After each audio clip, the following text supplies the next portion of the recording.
Hello, everyone, and welcome to Edge Talk Radio. My name is Angela Zabel. That's me. Today, we're going to be talking about Beyond the Veil, NDEs, lithomancy, and psychic insight with author and psychic Gary Wimmer. And I hope I pronounced that right, of Texas. So, who am I? I have connected with spirit, working with a team in the non physical my entire life, sharing messages from a multitude of realms with people. I'm a teacher, coach, medium, radio show host, writer, retreat host, gallery reader, doing speaking engagements, offering guidance, mediumship, and intuition, online and in person, private and group sessions, classes, and the Amplified Universe monthly membership group, growing our connection to us, our world, all that is around us, and our role in it. Sharing knowledge, working with others throughout the world. And you can find me on pretty much all the social media aspects out there, but go to my website, angelazabel.com. And today, I'm going to try to get this in there. There we go.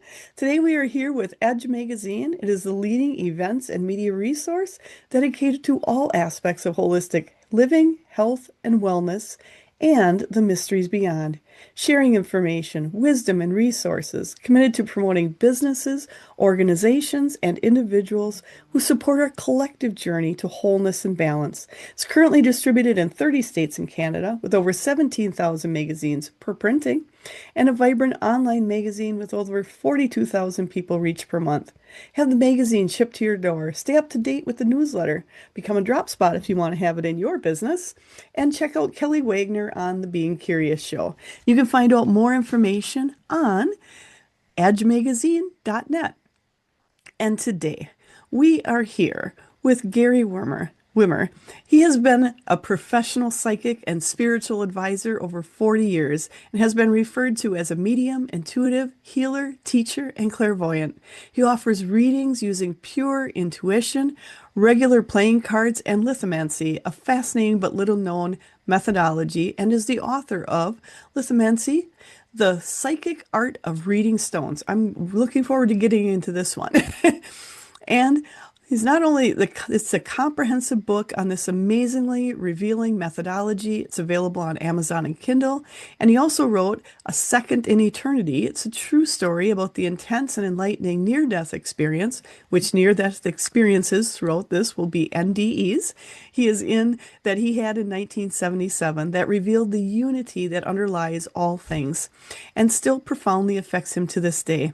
A Second to Eternity is also available on Amazon and Kindle, and you can also visit his website to find out more about him, his books, his readings, and so much more.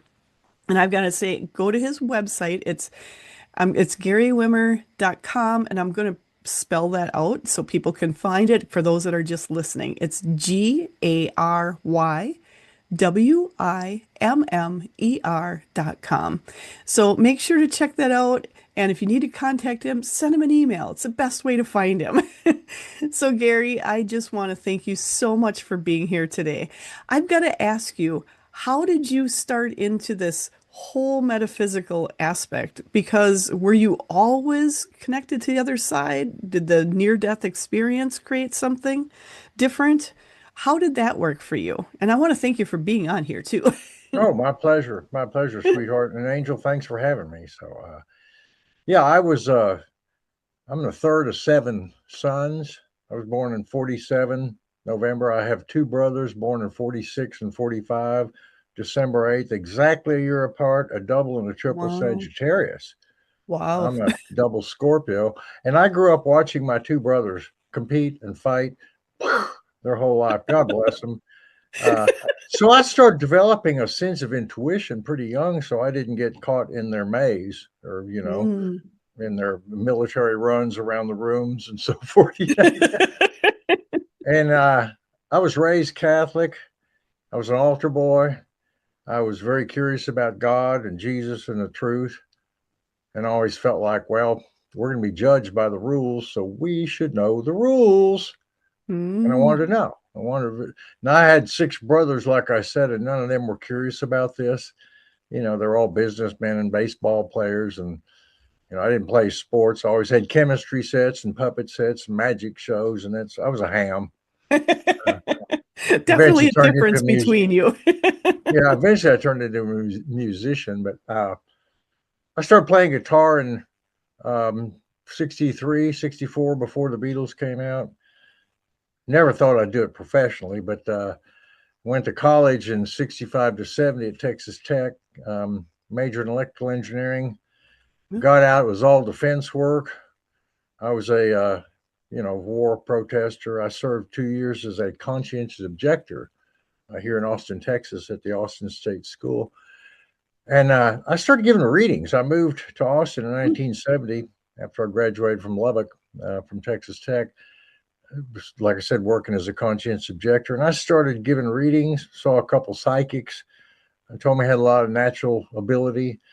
I started using just regular playing cards and traveling a lot with bands in the early 70s. Now, 1977, I quit a band. I needed some time to myself to sort things out. I was tired of traveling. Um, and this was January 31st, 1977. I felt rather strange that whole day. I had no idea Mm. why. Maybe it's because I was leaving the band. I was going with a lady, and I'm not sure that was going to work out because, she wanted stability and me being a traveling musician. So I had a lot of concerns on my mind. And January 31st, when I loaded my equipment back into our duplex, and my neighbors and my roommates were there and we talked, I started picking up what everybody was going to say before they'd say it, just out of clear blue. And this got weird. Everybody eventually split. My neighbors went back to their apartment. My roommates went to bed, and I couldn't sleep. And I was up all night with these heavy premonitions about things. I felt like I was in a web connected to everybody around me, and they were connected to somebody. And so this big pulsing web of consciousness, Oh, souls around the whole interesting. planet was vibrating. Now, I never even thought that or felt that, but I was instantly preoccupied with it. Got up in the morning, didn't go to sleep. My roommate's walking through the front door reading the paper, and I saw the headlines through his eyes about Jimmy Carter. I went, wow. He threw the paper down, and I was just staring at it. You okay? Yeah, think so. Anyway, he went on about his day, and my other roommate went on about his day. There's three of us in a little bitty duplex, and I had just moved in, so I started unpacking a bunch of my stuff and getting these premonitions all of a sudden about when Oh, someone gave me this or when I was here. And sometimes I'd feel like the person was behind me. I'd turn around, though, it's not there. This is getting weird, so I decided to take a break, walk down to the local store, get some food. And every time I'd pass someone, I could hear what they were thinking. Boy, oh, that evening, my roommate came home and we talked and told him I was experiencing some weird stuff out of the clear blue. We went to a club that night, Soap Creek Saloon, which was here in Austin, Texas. And before we entered, I felt a strange premonition at a certain spot outside the door. Didn't think about it, went in. Band was pretty loud. I moved out to the front, the bar area. It was a little quieter, sat down. People would walk by, I'd feel what they were thinking. I thought, man, I need a break. All of a sudden, I'm outside the bar, standing in that spot, and people are walking through me. And wow, opened my eyes. Nope, I'm still in the bar stool. The door swung open, and these people walked through just as I'd seen them a moment ago. So, wow, I'll see if I can do that again. And I could. And my roommate well, came in from the back room and said, what are you doing? What's happening? I said, I bet I can tell how these people are dressed. The next people who come through, yeah, $5. Well, I called it right twice, and he thought I had been outside. I said, no, I've just been sitting here asking all these people. Anyway, that was Monday on the 31st of January.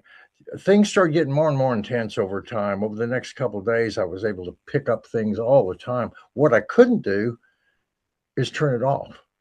I had no um, idea why all of a sudden this psychic ability had started picking up, but I was totally preoccupied with it. I had no idea what I would be normally doing if it all of a sudden didn't take over my life, but it did. mm, And there was no neutral.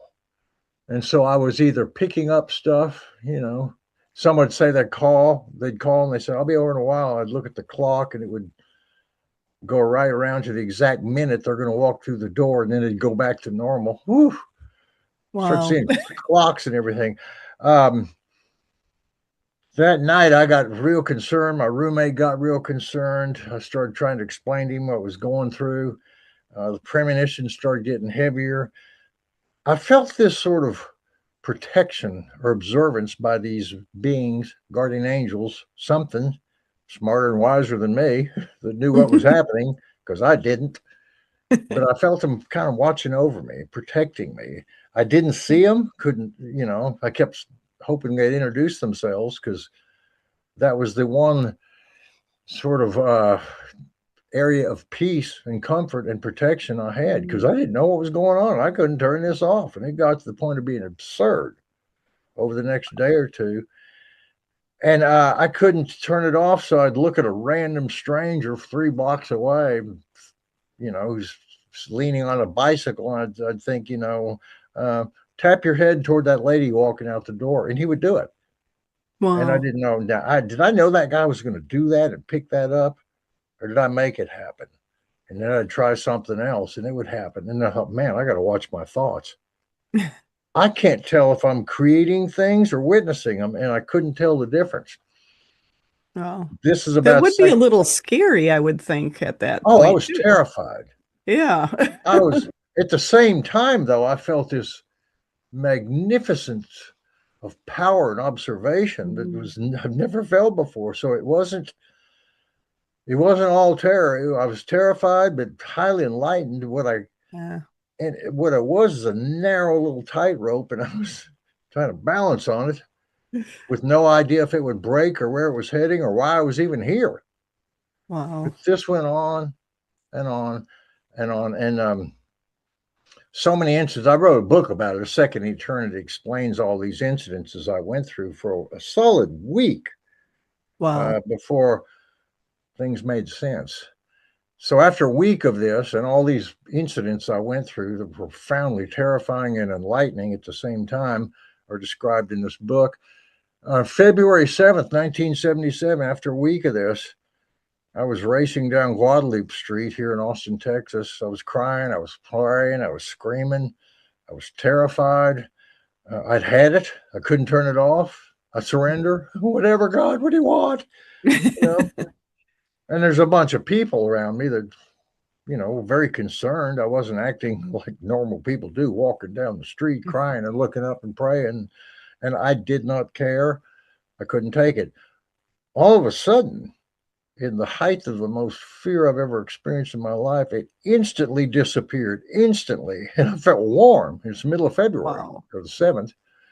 And I look up and there's this huge light right above me, about 6 feet, not four, Uh-huh. not 10.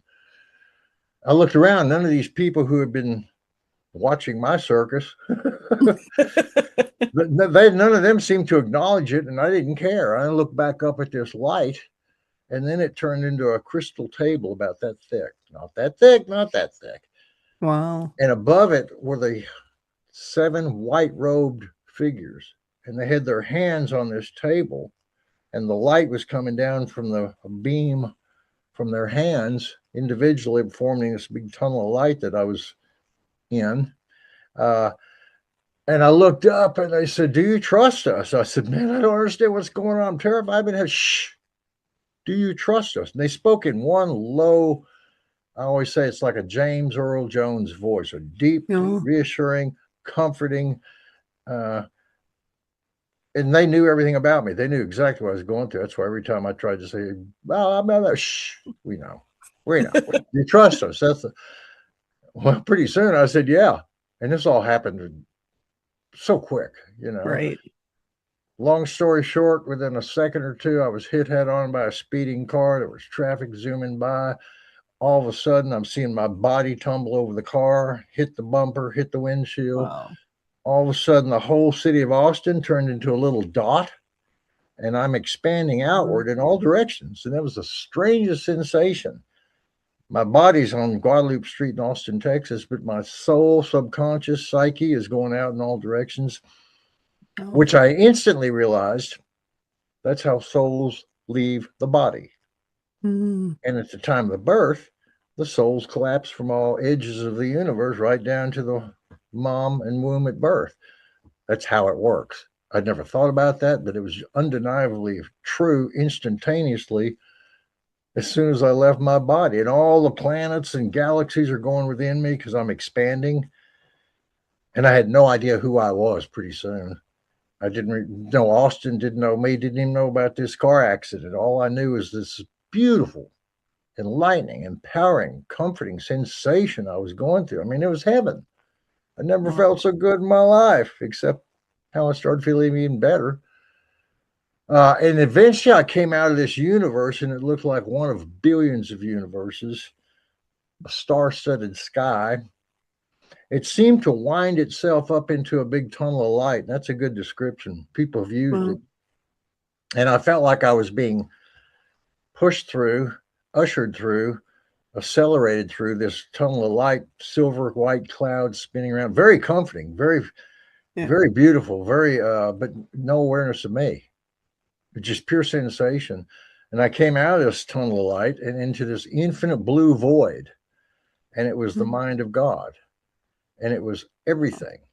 It was infinite possibilities with no limitation, period. And there was Wow. two possibilities. Either infinite mind exists, which it does, and infinite possibilities exist, or it wouldn't exist and nothing would exist. That was the most startling revelation is wow, here's infinite mind and it's the source of everything. And it's almost like I said, it was either here in infinite possibilities or it wasn't. And guess what? It is. And it's Wow. completely unbiased. And as I'm feeling at one with this, I'm not watching, I'm at one with it. I'm one of these particles of infinite creation. And then I feel this pull away from it, like I'm observing it instead of being at one with it.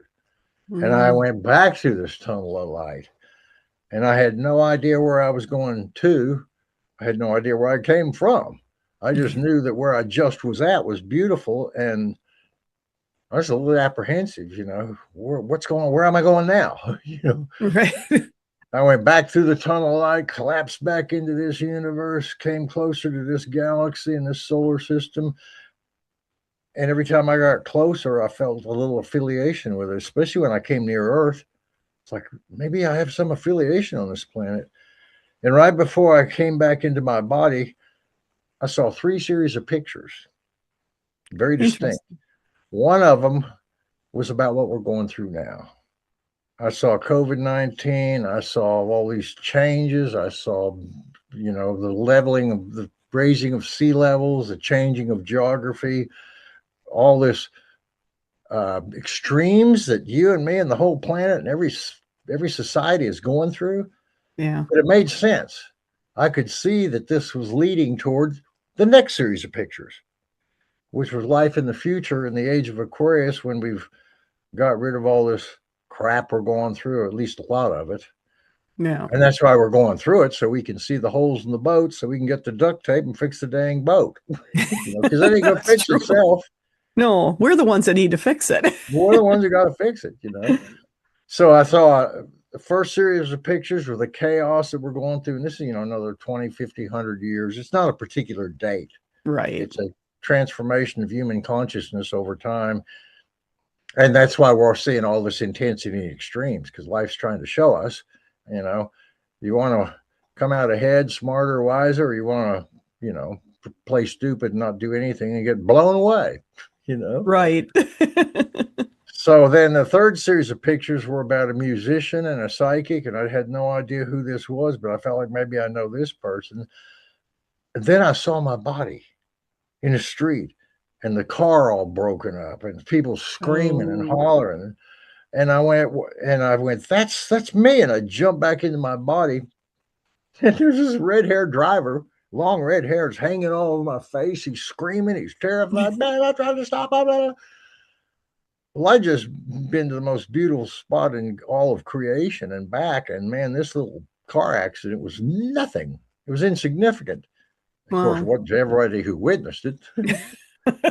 So I jumped to my feet. I didn't feel any pain. I didn't get a scratch. The car's all totaled. People are screaming and hollering. I thought, man, I don't understand this. Too heavy. I'm going home. So I started acting like I was just going to walk home. And then people said, oh, man, wait, the cops. Just explain it to them. Police are. I hear the sirens coming. And I thought, okay, I'll just sit around and explain it to them. Good luck. Because when the cops came and the ambulance came and the police came, they're looking all around for a bloody body instantly. And hey, it's me. I'm not hurt. They're all asking me how I'm not hurt. I tried to explain what just happened, and that did not make a damn bit of sense. you know? I would imagine not, especially in 1977. Oh, in 1977, man, me being hit head on by a speeding car, not even feeling it, not just dismissing it like it didn't exist. Because in my opinion, it didn't. I was just, well, they didn't see what I went through, of course, and so they were just freaking out. And I kept saying, "Can I just go home?" No, no, no, can't. It took me the ambulance, took me to the emergency room, X-rayed me, checked me out, wasn't hurt, one, put one little Band-Aid on my head, I think, to make it look like they did something. But I wasn't hurt at all. And no, they couldn't understand it. And every time I tried to explain to them, like the cops and the ambulance and the police on the scene, that didn't make any sense. So I said, I think I'll just shut up. I knew I was going to have to talk to a lot of people about this. So anyway, they rolled me over to the corner of the emergency room. I wasn't hurt. They sent a guy in to talk to me, and immediately I knew his name, and he was a psychiatrist, and about his family and his education and everything. I couldn't turn Wow. it off. It was still very prominent in my mind. I just could pick up anything. And when I explained to him what I felt before he even introduced himself, it blew him away. Have you ever been a patient of mine? No, no, no. How'd you know this? I said, man, right now, doc, I know everything. I just can't turn it off. I'm ready to kind of, come down. And he said, yeah, well, we can't just let you go free. Because of what you've been through and what you're saying, we're going to have to commit you to a psychiatric hospital. Do you understand? I said very clearly, I don't care. You can put me anywhere. I can't do anything. I mean, what the hell you got me? They took me to jail, put me in jail until they could get an order of protective custody, which took two Uh, days. Had to get signed by a judge and my family. So they threw me in jail. And while I'm in jail, all the other jailers are, who are you? What do you do? What? I said, oh, I just jumped across space and time and saw infinite consciousness. And well, that hit a bunch of jailers like, who the hell are you, buddy? What and what are you doing in the jail? are you doing in jail? I said, well, I don't know. They booked me on public lunacy and assault because the driver kept, man, you're right. I tried to calm him down and he backed up and he tripped over himself. Uh, And he claimed I pushed him backwards. I didn't. I reached down to try to help him. Some I can't remember. He got up, I helped him up, and I went to hug him like Jesus and gave him a little kiss on the cheek. That freaked him out.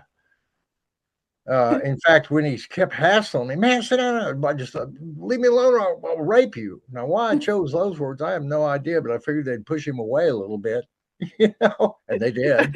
And then he tripped. well, they worked. It worked. It made trip backwards, and then I tried to hug him and kiss him. That freaked him out more. So this guy, the driver, was just whoa. He didn't want nothing to do with me, and I could understand.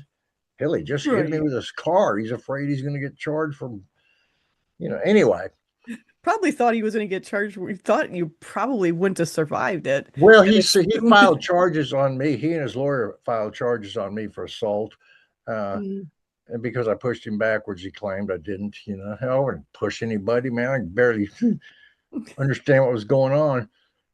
So they put me in jail and held me there for 2 days, and I kept talking to all for a while, I was talking to all the other inmates about their issues until a jailer came and put his face up to my little bars and said, you shut up. You're not a lawyer. You can't tell these people legally. I'll put you in solitary confinement. So I shut up, and which was a relief because I couldn't turn it off. And people would ask something, it Right. was just apparent to me instantaneously, no matter what the damn question was or curiosity, the answer.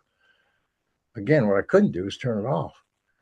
So That's they, the most difficult, I would think, to be able to have it open all the oh time. man, I was so open to anything. Like I said, I was extremely empowered and still shining from this trip to Infinite Mind and back. Nothing they could do or say would change that, But I knew that, oh, this is going to be a zoo. Explain this to everybody, and it was. And they committed me to a psychiatric hospital in Shoal Creek here in Austin, Texas. Um, Pretty expensive private hospital. Everybody loved me. They called me Mr. Smiles. I was entertaining all the kids and playing music for them and stuff. And after 10 days, they take you before a board of psychiatrists and people on your staff, on your floor, to see if they have to redo another 10-day commitment.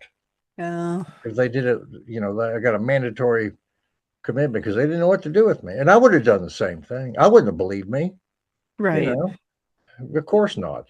Uh, so I easily understood. But when I told these psychiatrists that, look, I ain't changing my story. Here's what happened. I'll repeat it. You guys ought to look into this. You're the psychiatrist. You ought to be asking me about this instead of me having to prove to y'all that I'm sane enough to go home and take care of myself and cook. I mean, come on. So they let me out. And about April Fool's Day, a couple months later, I had another rebout. My roommates knew that they could see now that, oh, Gary's going off again. So uh, my mom came April 1st, 1977 at my door. What are you doing here, Mom? Well, she said, yeah, your roommates called me and took me to Brackenridge Hospital and got a nurse to sign a commitment. So they put me in for another 10-day commitment. But this time I went to the Austin State Hospital, which was, 70 guys in a big warehouse on bunk beds. It was certainly no privacy there, but No. I was in heaven. I was talking to everybody and empowering everybody. Same thing at the end of the 10 days. I went before a board there, a little clumsier board, a little less organized. And they want me out. They got too many people, man. You could say, hey, I'm okay. And okay, I'm not sure, but, I had no problem getting out of there. They needed the floor space. Um, Now, I kept wondering about my experience. I was no doubt about what I went through, but what I could not understand for the life of me was why me? What did I possibly do to deserve a trip to heaven and back? I had no idea anybody could go there. I had no idea anybody could be hit head on by a speeding car, not get a scratch, not even feel it. Which reminds me, right after that incident, I instantly started believing in miracles. Instantly. It's like, wow, I just went through a miracle. They happen. Uh, 8 months later, I'm sitting on my porch playing guitar sometime in the fall of 77. Once again, wondering why this happened to me. And finally, I felt the monitors around me, these guardian angels. Yeah. And they seemed to be out in the front yard somewhere. And they shot this message into my brain. And basically, they read it the same time I saw it, like screen credits at the end of a movie. They said, you got this experience because you always wanted to know. You're always asking. You're an altar boy. You studied psychic ability. You read Edgar Cayce. You wanted to know the truth, and so you could handle it. As Jack Nicholson might say, you can handle the truth, and I could. And they took me there and brought me back, and they said that's why you had the car accident, the cops and police, because you had to be grounded. And I felt that immediately when all these cops and ambulance and police I'm going through. I felt these are all grounding agents. Yeah. They're having to keep me back on the cosmos. I mean, the planet, so I wouldn't fly back out to the cosmos again because it was pretty beautiful there, but my time was not there. It was later. It obviously ain't now. Not now, Maybe not yet. tomorrow. I don't know. As I That tell people, if life kills you, you're in heaven, no problem. And if you're still here, you can still grow and learn. And having gone through so much depression and anxiety and fear and doubt, going through that enlightening experience empowered me to know that, okay, we can't change our situation. I was a right. musician my whole life, had a crappy voice. That wasn't going to change. What I did learn to do is play piano and be an entertainer. I taught myself piano in 1980 to 84, 12 hours a day, Well, just to have two instruments because I didn't have a good voice. And by 1984 and 5, I talked my way into some piano bars, and they like me because I'm a good entertainer. I'm not a good singer, any good player, but and from there on, I became a soloist. So all the Interesting. depression I went through in the 70s about being an expendable musician, how do I make a living in this highly competitive business? I don't have the hair, the voice, the contacts, the writing ability. I mean, I listened to music my whole life. I know it takes something pretty unique to do. Even if you're Tiny Tim, it was unique, But Right, right. uh, so I realized I'd be a working musician my whole life, and that was okay for me because I'd been to heaven and back. I saw Infinite Mind, and in 1980, I met a lady who did readings uh, by Lithomancy, this method named Alice Warrell. I'd never seen this method, but after she gave me a reading, I thought, man, I like this. Can you teach me? And she said, well, I'm going to have a class in a week or two. And I signed up for it. And pouring rain the night of the class, only her and I are there. Nobody else showed up. She showed me in about 15 minutes, 10 minutes, how she did a reading for herself. And then we got to go. It's raining too much. So we went home. I got a 10-minute lesson. Next day, I got 16 stones because that's how the system's based. 10 of them are planet stones: Sun, Moon, Mercury, Venus, Mars, Jupiter, Saturn, Neptune, Uranus, and Pluto. And I marked them so I could remember them. And then Nice. there's love, life, luck, commitment, timing, and place. 6 personal stones, 10 astrology stones. I marked them so I could remember. By the second or third day, I could remember them. But this was a day or two after the course, and I had friends come over. I was living by myself then, practicing piano all the time. And friends would drop by, and every time a friend would drop by, I'd do a reading for them. I was just going to practice right there, right then. Um, Yeah. and this is in 1980, and I've been doing this for, 45 years. I actually started giving readings in the early 70s with just regular playing cards. And here's the thing about reading symbolism: you can read anything. I was just going to Uh, ask you. oh, yeah. I got a book somewhere up here called Basic Psychic Sciences. It's, from 1969 or 70 or 71 or something. Uh, and it had one little section on there about how to read playing cards. Close enough for me. Here's what the suits mean. Here's what the numbers mean. Because if that's your system and you adapt it, Joe can have a completely different system and he Right. can interpret his way.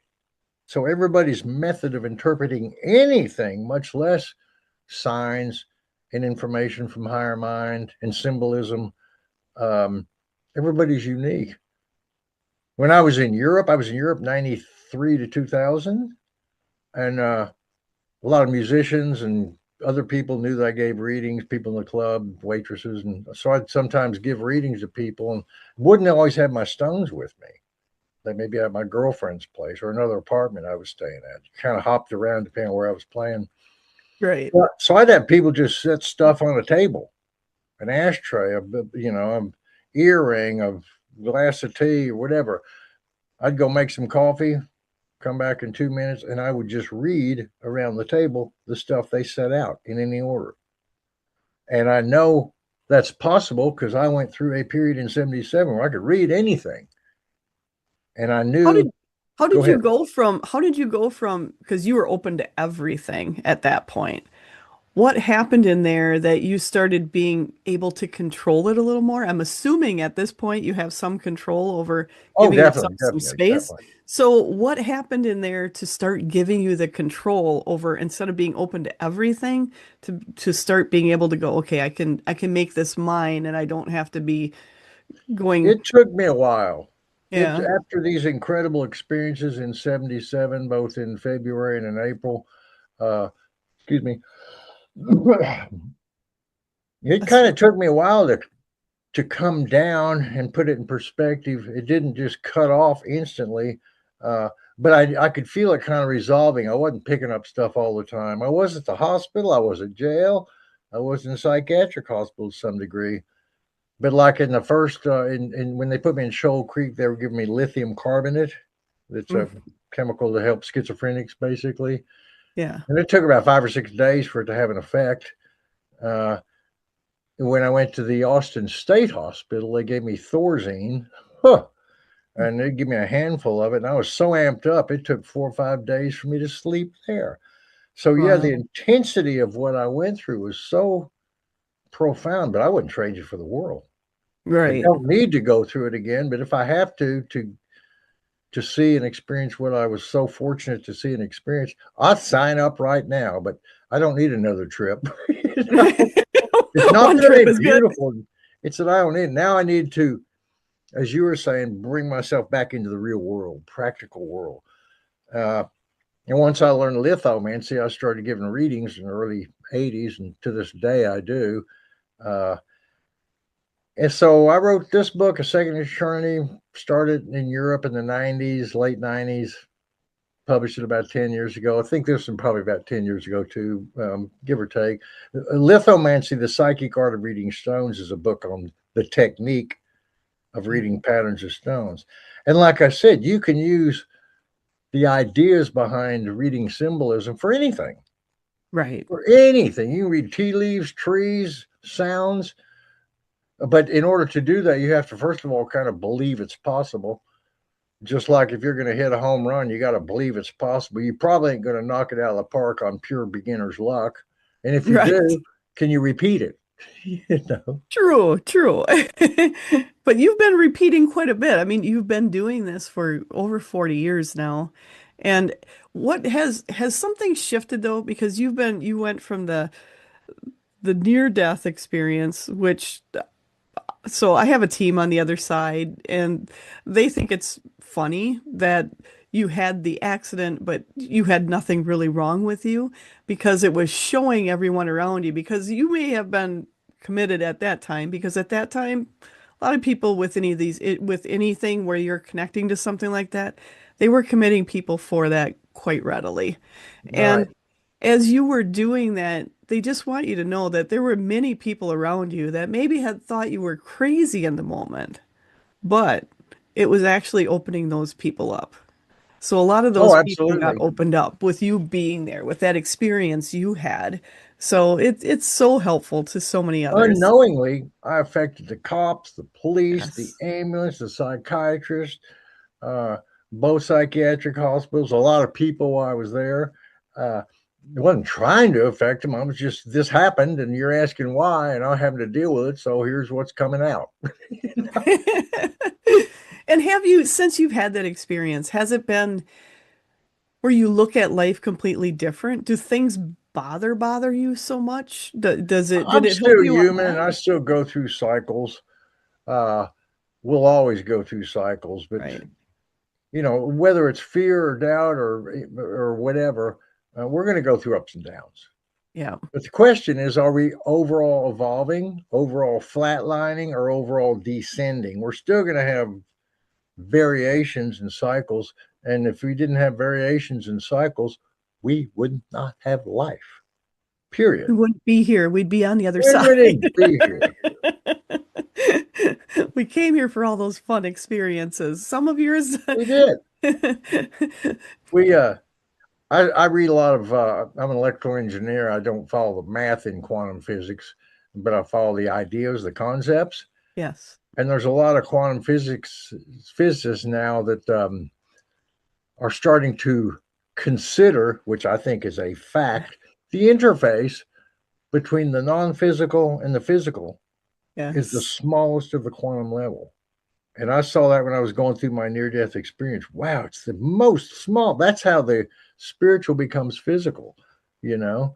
Uh, Beautiful process. And I realized that even those quantum physicists call the expansion of the universe and galaxies here and not here, they call it due to random quantum fluctuations at the Okay. beginning Yeah. of the Big Bang. It ain't random. It's It's infinite not mind right. creating a universe instead of non-universe. I mean, if antimatter and matter would have been a little bit off, it wouldn't be nothing. Right. Or electrons and protons wouldn't form atoms. Everything was perfectly tuned, and it ain't an accident. And God didn't sit there with a calculator and figure it out. He just said, let there be, bam. That's the power of creativity. And that's the Infinite. power so many of us hold now and are starting to realize. And that's what you have started to, working more of that creation ability and having you've done the two books and working with other people. Has you've also done with the piano? You're still playing piano? I play piano a little bit. Yeah, I've got neuropathy. It's hard for me to play guitar anymore. I was an excellent guitar player, but my fingers are a little bit. Actually, I've got from my neck down to my toes, I'm tingling all the time from all sorts of back and neck issues. But I'm the happiest person on the planet because I get to decide that, and I just put it into context. In fact, about 8 years ago, I was on pain medication, and I went up to my brother's memorial. He passed away about 8 years ago, and came back to get my drugs refilled, and they wouldn't refill them. They said, "You got a positive for cocaine." I don't do cocaine. I didn't know if I come on. It was a complete fluke. I came back and checked out all the potential we call false positives. Great. And then I felt my mom go, sorry, we put a little trick on you. Just get off that pain medication. And I did. And this was 8 years ago. I was taking Celebrex and all that. I don't take any of it anymore. And I feel better. Wow. I do it by my mind. I do it by my spirit. I do by gratitude, you know, thanking God and the universe from starting with I don't live in Ukraine down the list. I mean, how grateful can one be for the fact that you're not off, you're not as bad off as some people are, some situations. I don't know how people survive some of these situations, but they have a different experience, a different goal. Sometimes they get killed back in heaven. Sometimes they're still here, a chance to learn and grow again. A win, win, win. You got to be. Absolutely. And that's the one thing is there's so much growth going on both sides. They call it the veil. I look at it as it's all right beside us. We're just recognizing and realizing it's there now. And Mm-hmm. knowing that we're bringing those two sides per se together is to me is amazing. And it's something I feel so excited to be here for, to see this Mm-hmm. culmination of both sides coming together and creating this new universe together. And when you were seeing, I admire the fact that you were able to see it in that light years ago and being able to see how we're all working together and how one of the things is I keep hearing you connected and were able to you were wondering am I making that person do it or am I Mm-hmm. just knowing they're going to do it, but I keep hearing from my team they were trying to show you that by working together you could at that moment using who you are to help create that together that you actually were the one that okay, my team is backing me up. So one of the things they want to talk about just real quick is like so many people say, well, I've seen a cardinal or I've seen this bird or this animal and it reminds me of my loved one. And a lot of what they've been telling me is you're working in conjunction. So your loved one is working in conjunction with that animal and they're agreeing together to bring the message to you. Mm-hmm. And they're saying when you were doing that, where you were saying, hey, scratch your ear or do something with the other person, you were working in conjunction the same way they do with those on the other side. So they're just saying they wanted you to know that you were working in conjunction just as they do from the other side. And it was a collaboration between the both of you. I agree. And it was harmless and it was a verification process. Right. In fact, when I was going through the week of psychic escalation before the near death experience, I kept feeling these terms like verification. Oh, I had to yes. constantly get verification that I was still here, you know, Yeah. still attached to this Understandable. planet. And read the signs. I kept feeling my guides say, read the signs, keep your eye on the light, look for verification. Simple little methods, techniques to keep yourself balanced. Just like if you got in a tightrope, you use that simple little bar, whatever they call it, the stick, Yeah. I don't know. to stay I'm not balanced. I don't know what they call it. I don't know what they call it either, but I know what you're saying. And it's keeping in balance. And Mm-hmm. I mean, you came from having a time where you were very out of balance, more connected to the other side than being here in the physical. I mean, you were here in the physical, but out of balance, and that means Was it mainly, did you feel a time where you felt like, okay, I'm back in balance. I can handle both sides. It's more of something you can Yeah, con but it wasn't a specific date. It was a transition over time from, uh, like I said, April '77 was my last bout that caused me um, to be in a psychiatric hospital, and I don't blame them. I wouldn't have known right, what to do with me, my roommates, my family, my friends. I wasn't harmful, right. but when you're totally preoccupied with, wow, the phone's going to ring in 2 minutes, it's Joe, and Joe calls in 2 minutes, it freaks everybody out, including Yeah. me. Oh, absolutely. I said, can I turn this off? What would I normally be doing? So it kind of diminished over time, not instantly. Yeah. Even up to a month or two later, I could still feel a lot of things. And I do now, but it's not on TV, full blast, stereo, IMAX, 365, Right. 24/7. It's selective. That's why when I read Stones, I can tune in. I let the Stones and my guides tell me, information. Nobody can tell you everything. And no matter Right. what I say about anybody to anything, they got free will. They can go move to Alaska tomorrow if they want to. Now, would I have Ex- seen that? Maybe, maybe not. I'm not sure. But free will is the number one. And And I what do you, used mine to grow, evolve, to become sane, to become balanced, to seek knowledge, to seek help, to seek truth. yeah. Um, and our guides will help us, but we have to ask them, period. Yes. Yes. I have to And ask. what do you say to people, or what's your thought on when people say, well, if you're looking at the future, or you get intuitive thoughts, or you do psychic readings and things like that, and you're seeing something, I've had people who are like, well, is that set in stone? Is that going to happen? Or do I have the free will choice to change that? Is that something that's in my possibility? But now that I know it, I can decide to change paths if I want. What is your thought on that? All right, like the shelves behind you. If they were a table, ma'am, and you got a pool ball and you bump it, when it reaches the end of the table, it's going to fall off Yeah. unless you put your hand there and stop it and move it. So, yeah, that's free will. We can stop it. If you're 300 yards away and it's 1 inch from the table, no matter what you do, you ain't going to stop it. You can't get there that quick. So, there's things we can Right. do and things we can't. We all have limitations. Uh, Welcome to life, but it's not about our limitations really. It's about our strengths. It's about our breakthroughs. It's about how we conceptualize things, how we believe. Because if you believe and you have faith and you ask your guides, you're going to get more knowledge and good luck and fortune and expansion than if you do none of those. Just Yes. like you're going to become a better golfer if you take a club out and swing at the ball than if you don't. Period. It's technique. It's The choice. It's decision. practice.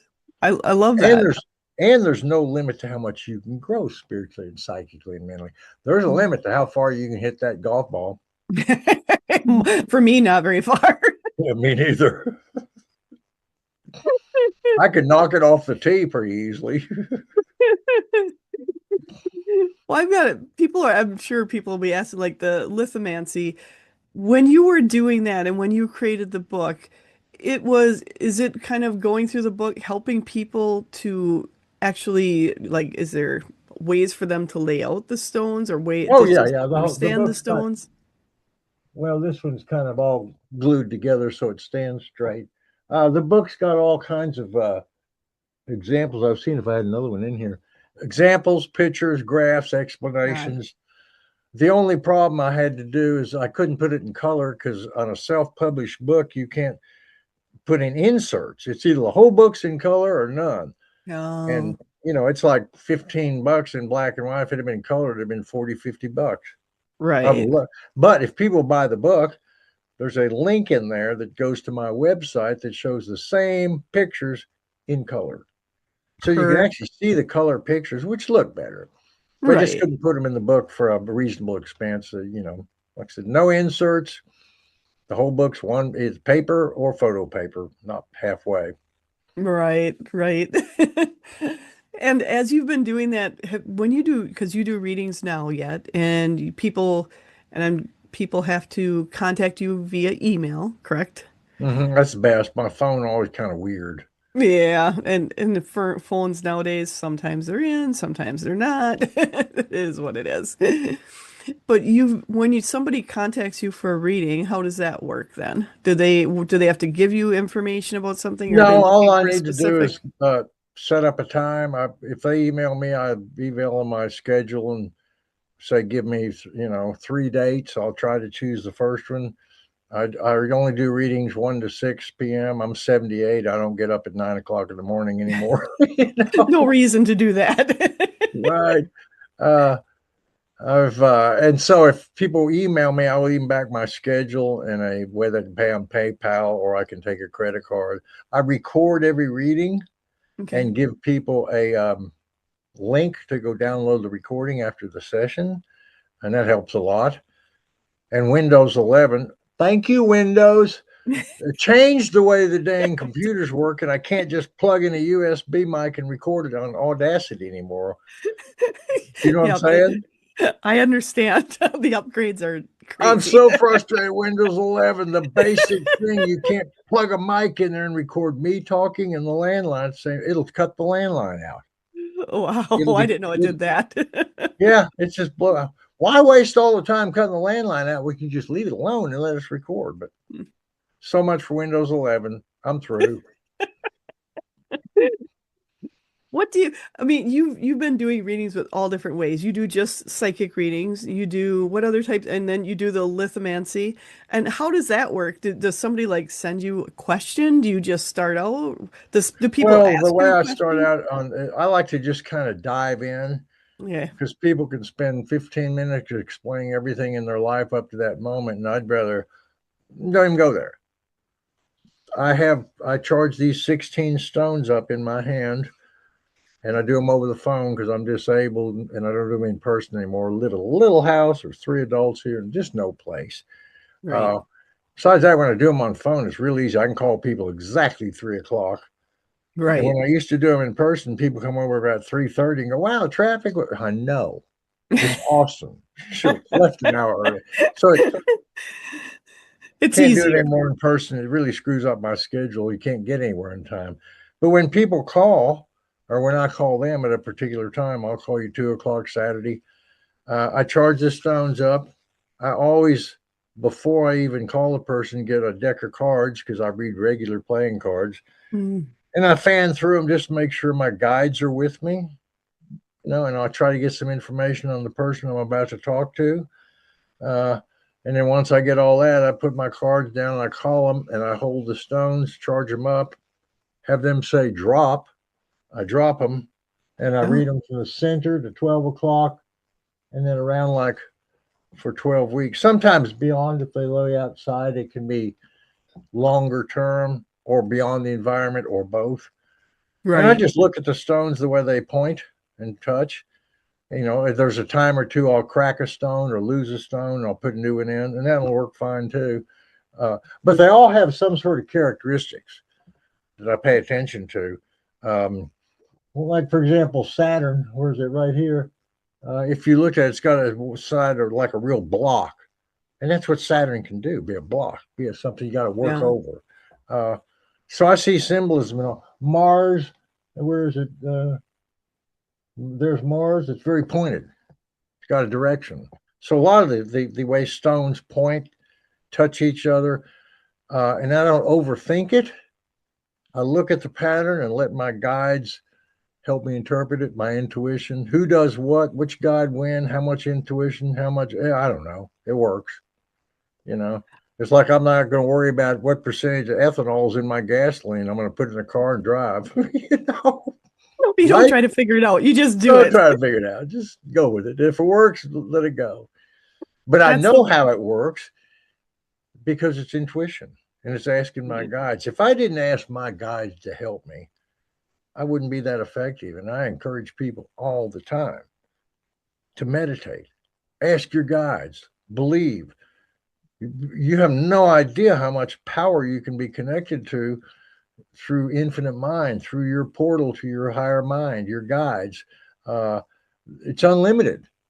What's limited is what we can do here in physical life, how long we'll live, how much pasta you can eat, how far you can walk. all kinds of limitations. But spiritually, mentally, psychically, none.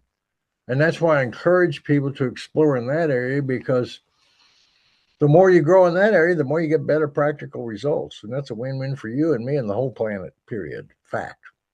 Absolutely. And then the trust. I mean, you had a lot different experience with trust than most people do, where they were Mm-hmm. asking if you were going to trust them or not, or do you trust them? So I just want to let people know most people don't have that type of experience. Oh, absolutely. That's true.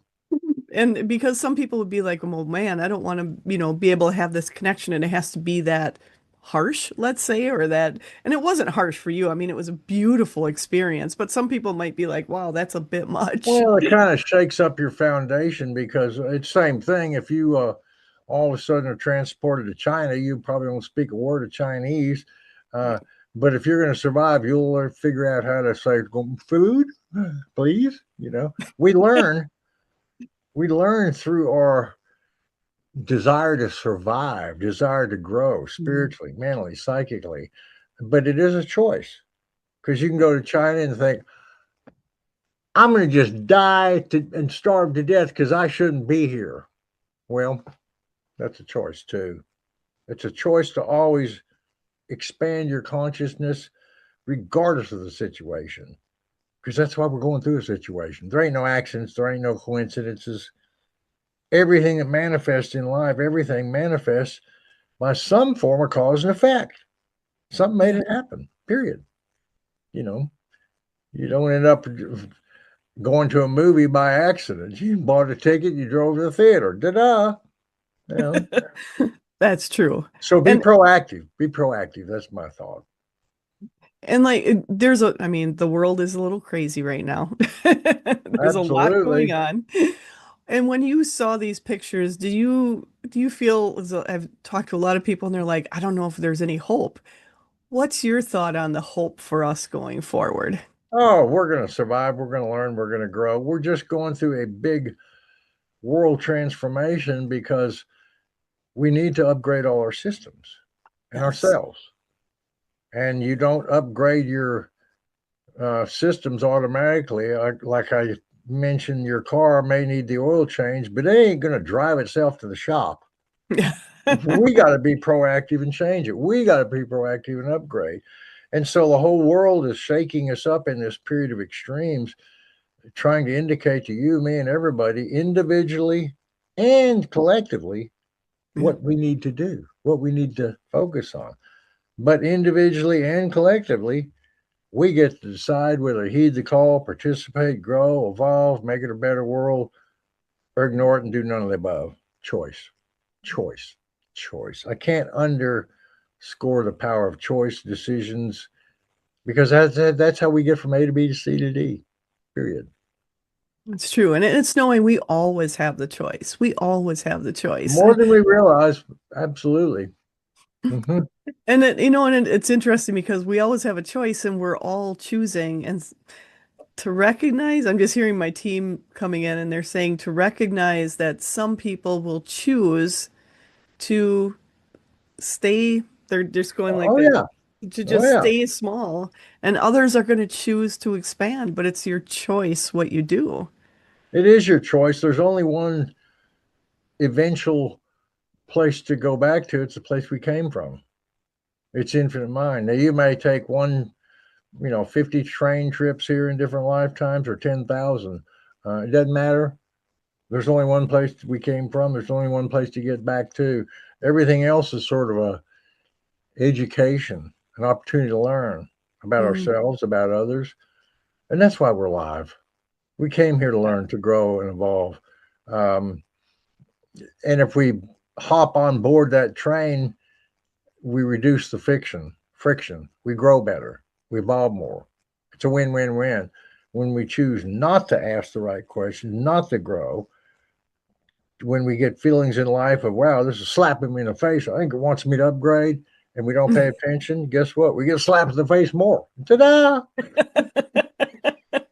That is true. You can make this journey harder or easier, That's depending right. what you One way or listen. another, we're gonna learn, and because we came here to do that, and Yeah, the universe doesn't care if we take one lifetime or 10,000. We do. We care, and yes. we should. Yeah. And I think more and more people are understanding we are here to learn. And it doesn't mean you have to look at anything as bad.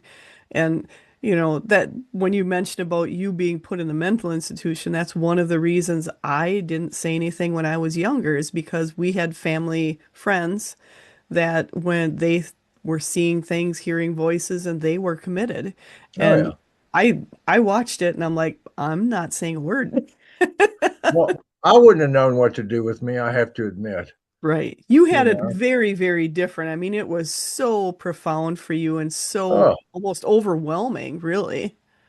yeah, there was a lot of witnesses to my NDE. It's a fact. Not to actually what I went through, but before and after. You know. Yeah. Uh, and most people have them.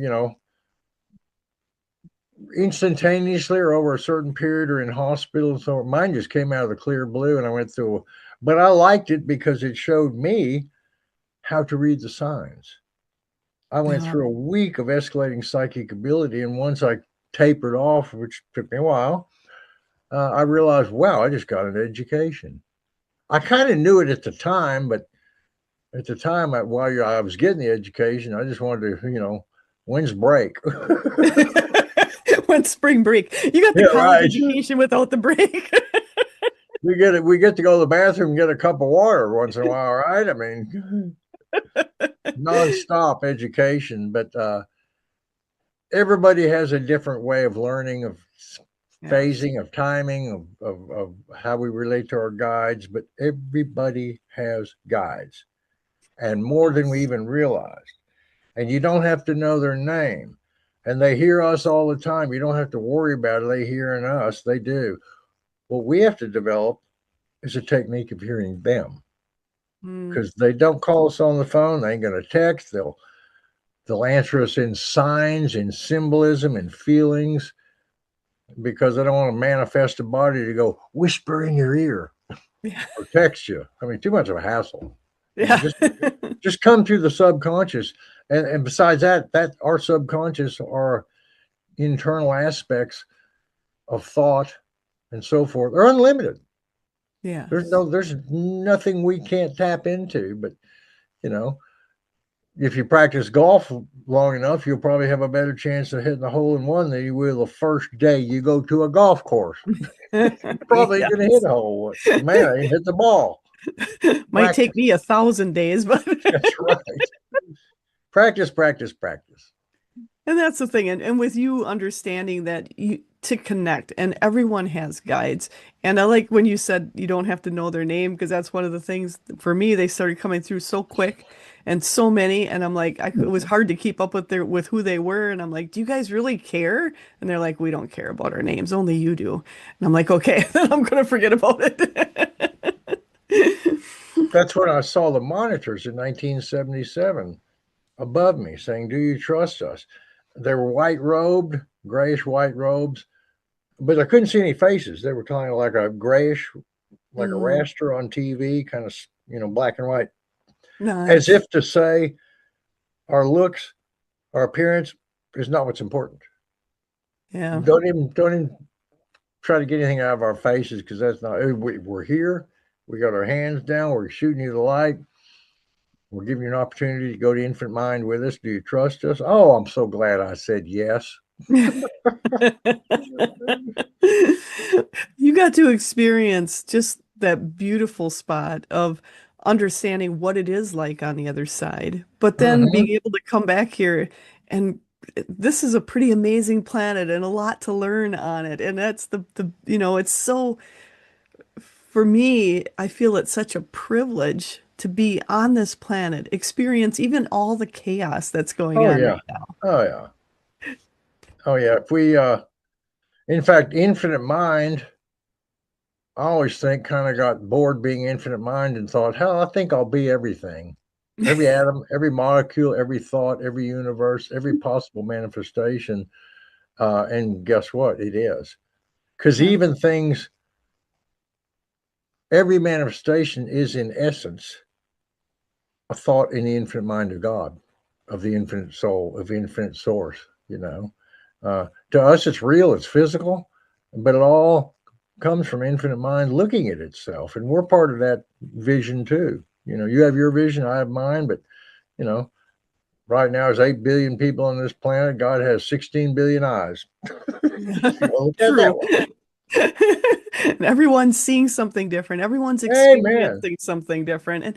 And why shouldn't we? And that's, with what you're offering with people being able to get your book, The Second in Eternity, and then the Lithomancy, to be able to try different things, to have a different experience, to even though we aren't having the experience you had, but by reading about your experience, because we are all one, we are being part of that experience and Mm-hmm. understanding it and expanding ourselves. So what you've been doing is so very expansive for so many people. I encourage people, like, you want to get the rest of the story? Go ahead and read it because it's Oh, you'll love the book. The book's I got a lot of positive comments on it. Very well written. Well, I didn't have to go look for the idea. I had to cut stuff out instead of figure out what am I going to write about. It was there's so much to write about. It just ran off the pages. And I had to have my it edited a couple times. Actually, my partner, my lady's a great editor. She edited and did a good job. It's got a couple typos in it still, but close enough for rock and roll. I mean, come on, you makes us know? human. I always say it makes us human. For if we're perfect every day, are we Right, really human? Are we right. learning anything? Oh, well, I know I want to be mindful of your time, and I know it's getting up there. I want to ask, is there anything else you'd like to cover or talk about before we close for today? Stay inspired, folks. Stay empowered. We're Mm, going through a big world transformation. We ain't going to change that. It's no. necessary. We're having to see what needs to be fixed so we can fix it. Stay inspired. Meditate. Have faith. Believe. And yeah, we're going to go through ups and downs and cycles. There are going to be days when you're depressed and days when you're empowered. That's just life. Uh, but we can always upgrade internally, spiritually, mentally, and by techniques such as deciding and practicing that no matter what we go through, we can learn something good. We can benefit rather than, Oh, oh man, life's picking on me again. You believe that, you'll see it forever. You see empowerment, you mm. believe in empowerment, you'll see it forever. Set your goals high on your own personal growth, power, connections with guides, what you can do. And if you don't have something figured out right now, don't worry. A lot of times we don't have it figured out until we get to that point in life. Be True. kind and gentle to yourself. Pat yourself on the back. Love yourself. Love yourself. Love yourself. That's not selfish. It's smart. I love that. I love that. Well, Gary, I thank you so much. This has been Thank you. absolutely amazing. This has been so much fun, and you have such a beautiful energy about you that really is there helping so many people lifting themselves up because there's so many people that are feeling stuck right now, especially and not Been there, done that one. and it's knowing you can get out, but you're like this bright beam that helps people go, yes, you can. Yes, you can. And you can do it in a fun way without being You like can. trudging through the trenches. I have to do this. It can be fun. It can be It exciting. can. And I had to learn it just like everybody. I went through so much anxiety and depression and fear and doubt and, you know, knowing my whole life of playing music that I ain't never going to get a record deal. I'm really stuck in a small little bar and club, but I enjoyed it, you know. Uh, And that's the thing. Sometimes people have, once you get to a point where you're like, okay, I might not be the lead singer in a band, but I can still do music. I can oh yeah. still enjoy it. And to What find blew that my happiness. mind, what blew my mind musically is I taught myself piano in 1980. I got off the road. I had a piano. I had no roommates. I started playing lead guitar in a couple country bands, making a ton of money. Dance Oh, halls in those days. In fact, a girlfriend said, "Quit traveling on the road." start playing these old country bands around here. They're making all the money, and they were. And I Wow. started making a ton of money in 19, well, for me, enough to pay my rent and bills without having to sweat. And I spent 4 years practicing piano, 12, 13 hours every day, patting myself on the back about every hour or two so I wouldn't go crazy, thinking that, well, I'm going to start at 33, and by the time I'm 36, I'm going to be a professional piano player. No way. No way. I did it. You can do it. You I can do love it. it. I love it. You know, and it's really it's belief in yourself and belief in what you have out there and belief in going, this life can be amazing if you want to make it that way, if you're focusing on it. And that's one of the things you help people focus on, keeping the life amazing, having fun with it. And yeah, we're not victims. We are the ones in charge. Amen, sister. Well, Gary, thank you so much. And I know I want to get you out of here. So thank you so much for being here. Thank you for sharing your knowledge, your time, and just who you are and all you have to offer. I appreciate it. And I appreciate you so much. And You I too, also girl. thank you. And I also want to let people know, make sure to watch the next episodes of Edge Talk Radio. It's on the first and third Wednesdays of the month at 7 p.m. Central Standard Time. If you've missed any past episodes, no worries. You can catch up on it on pretty much a lot of the downloadable podcasts out Hmm. there, and also on either my YouTube channel or Edge Magazine's YouTube channel, so you can watch any of the reruns. And then I want to thank all of you for listening, expanding, and amplifying our universe together. Thank you all and have an absolutely amazing day. Thank you, my dear. Thank you.